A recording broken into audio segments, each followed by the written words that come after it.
Êxodo capítulo 11. Moisés disse: Assim diz o Senhor, cerca da meia-noite passarei pelo meio do Egito. Versículo 4. Antes mesmo de derramar a primeira praga sobre o Egito, o Senhor havia declarado a Faraó por intermédio de Moisés: Digo-te, pois, deixa ir meu filho, para que me sirva, mas se recusares deixá-lo ir, eis que eu matarei teu filho, teu primogênito. Êxodo capítulo 4, versículo 23. Desconsiderando as palavras do Senhor, Faraó revelou que um ser humano que não conhece a Deus é capaz de fazer. A supremacia de seu trono era o seu Deus, e o seu orgulho a fonte de todo o mal que lhe endurecia o coração cada vez mais. Mesmo diante de tanta resistência, o Senhor postergou o luto de Faraó 9 vezes, até que finalmente, chegada era a hora do fatídico dia. Haverá grande clamor em toda a terra do Egito, qual nunca houve, nem haverá jamais. Pela primeira vez, a Bíblia diz que Moisés saiu da presença de Faraó, ardendo em ira. Não foi tarefa fácil para ele ver a sua terra natal sendo arrasada pelas pragas, resultado da teimosia do rei. Para um homem que viveu 40 anos na pacata ocupação de pastor de rebanhos, foi um extremo desgaste testemunhar as trágicas consequências de um coração delinquente. Enquanto a sua liderança era pensando no benefício de seu povo, a liderança de Faraó revelava o egoísmo de quem não se importava com seus liderados, desde que seus desejos egoístas fossem satisfeitos e sua glória não fosse ameaçada. Seca, insalubridade, doenças, fome e medo, muito medo. Grande foi a ruína do país, que antes se destacava por sua fartura e inigualável arquitetura.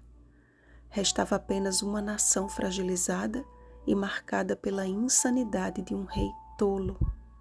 A tolerância e a paciência de Deus não possuem precedentes, mas também não podem ultrapassar o limite estabelecido por Ele. Este limite tem a ver com a libertação e salvação. Deus jamais negará um só segundo de sua paciência, se estiver em jogo, nem que seja uma vida apenas. É a sua longanimidade que ainda sustenta este mundo caótico na esperança de salvar a todos. 2 Pedro capítulo 3, versículo 9. Mas até quando, amados? Não sabemos, mas uma coisa é certa: estamos muito perto da meia-noite.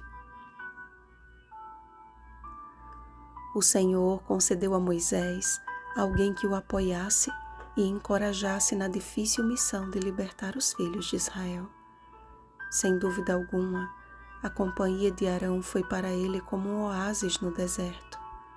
Precisamos estar em constante comunhão com Deus e com nossos irmãos, a fim de sermos fortalecidos em nossa árdua jornada.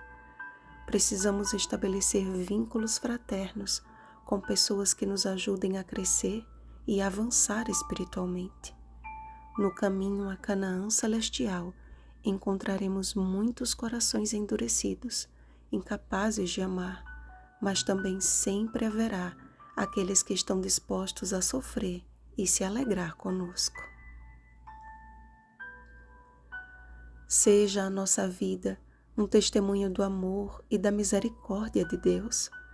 Assim como Moisés revelava a Faraó a palavra do Senhor e se retirava de sua presença, que sejamos sábios e prudentes em nossos relacionamentos, revelando a vontade de Deus e fazendo o bem, sem permitir que a dureza de coração de alguns abale as nossas emoções e a nossa fé.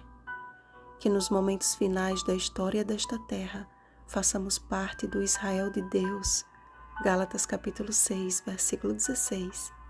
que, composto por irmãos que se amam mutuamente, caminha a passos firmes para o alvo, para o prêmio da soberana vocação de Deus em Cristo Jesus. Filipenses capítulo 3, versículo 14. Vigiemos e oremos. Bom dia, alvos da misericordiosa paciência de Deus. Rosana Garcia Barros.